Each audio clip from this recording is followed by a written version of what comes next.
அஸ்ஸலாமு அலைக்கும். அகிலம் படைத்த ஆண்டவனும் கூட அடுத்த நொடி என்னவாகும் என்று சக்தி இல்லாமல் இருந்தால் அவனும் ஒரு நிமிடம் பதைத்து போவான்.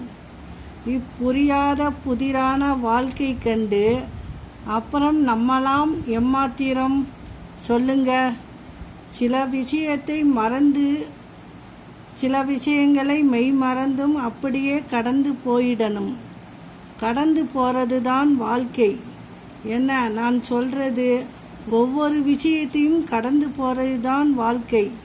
இல்லைனா மனசும் மூளையும் குப்பை தொட்டியாய் மாறிவிடும்.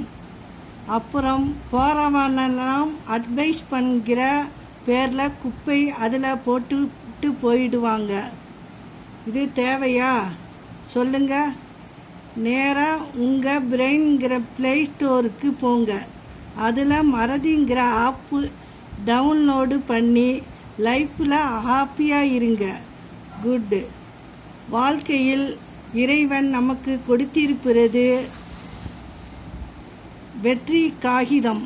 அதில் எழுதுவதா, வரைவதா, கிறுக்குவதா இல்லை கிழிப்பதா என்பது நம் கையில்தான்.